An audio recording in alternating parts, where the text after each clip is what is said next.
माननीय राजस्थान राज्य विधिक सेवा प्राधिकरण के निर्देशानुसार जिला विधिक सेवा प्राधिकरण बूंदी के तत्वावधान में आज पॉस एक्ट 2013 के संदर्भ में जनचेतना कार्यक्रमों का आयोजन किया गया, जिसके माध्यम से कार्यस्थल पर महिलाओं के लैंगिक उत्पीड़न की रोकथाम हेतु निर्मित पॉस एक्ट के बारे में विस्तार पूर्वक जानकारी दी गई। जिला विधिक सेवा प्राधिकरण एवं महिला अधिकारिता विभाग बूंदी के द्वारा आज स्काउट गाइड प्रांगण में एक भव्य कार्यशाला का आयोजन किया गया। का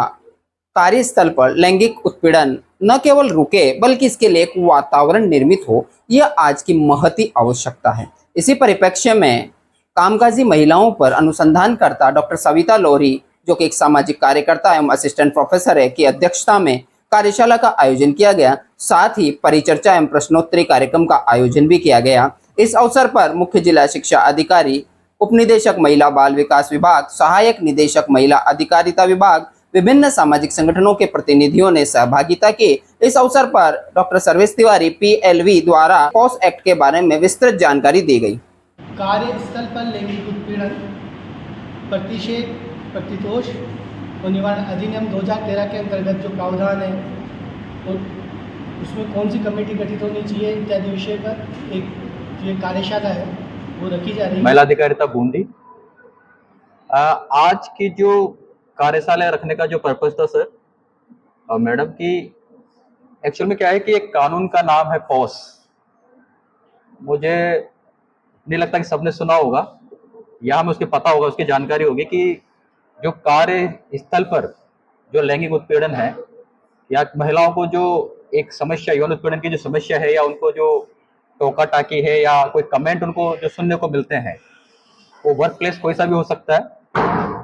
तो उसको ध्यान में रखते हुए कि भाई महिलाएं को हम जो गवर्नमेंट डिपार्टमेंट हुए या प्राइवेट संस्थाएं हुई या डिपार्टमेंट हुआ, तो जब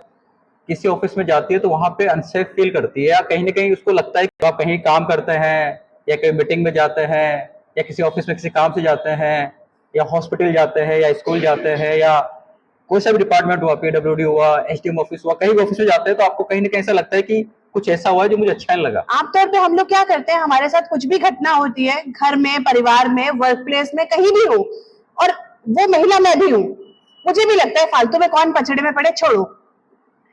लेकिन जब तक हम अपनी ये सोच रखेंगे ना, सामने वाला आगे बढ़ता जाएगा। एक तो बनाए जाते हैं लेकिन उनके बारे में हमें जानकारी नहीं होती, तो इस तरह के आयोजन समय समय पे होते रहेंगे और हम अपने द्वारा जानकारी देते रहेंगे तो महिलाओं को ये पता होगा कि हमारे साथ जो उत्पीड़न होता है उसके खिलाफ हम क्या आवाज़ उठा सकते हैं। अभी जैसे सर्वेश जी ने काफ़ी सारी बातें बताई हैं इस एक्ट के बारे में, तो ये एक्ट कहाँ से आया, इसमें भवरी देवी नामक महिला का नाम आता है, तो उसके साथ ही हादसा हुआ था, उसका कारण क्या था, तो इसका एक्चुअल कारण था तो कहीं ना कहीं उसके मन में डर होता है कि मेरे साथ कहीं ना कहीं कुछ बुरा ना हो जाए। तो ये एक्ट इसीलिए बनाए गए हैं कि हम अपने आत्मसम्मान को बचा सके, अपने गौरव को बचा सके। जो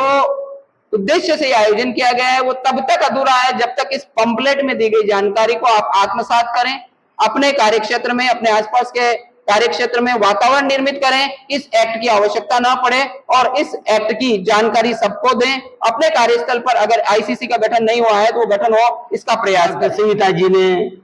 सर्वेश जी ने और हमारे अधिकारियों ने आपको बताया, वास्तव में हम इस लैंगिक उत्पीड़न अपन जहाँ कार्य कर रहे हैं, हमारा जो कार्यस्थल है, हम जिसके साथ उत्पीड़न होता है, किसी भी ऑफिस में महिलाएं कार्य कर रही है, यदि उसके साथ उत्पीड़न होता है तो वहाँ अन्य महिला। और सबसे महत्वपूर्ण, आप सभी बहनें जो अलग अलग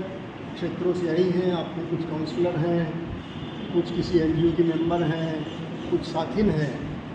और वो शिक्षिका भी थी, बहन एक वरिष्ठ अध्यापिका वो भी है। तो सबसे पहले तो आज आपकी जो क्षमता है सुबह 9:30 से लेकर के अभी तक, उसको मैं प्रणाम करता हूँ कि आप इस ऊर्जा से यहाँ बैठी हुई हैं। तो मैं चाहूँगा कि चूँकि ये जो समय है ये दोपहर का है,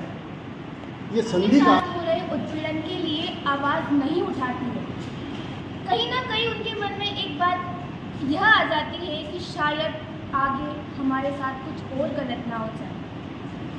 हमें ये भय रहता है कि हम इसके खिलाफ आवाज़ तो उठा रहे हैं,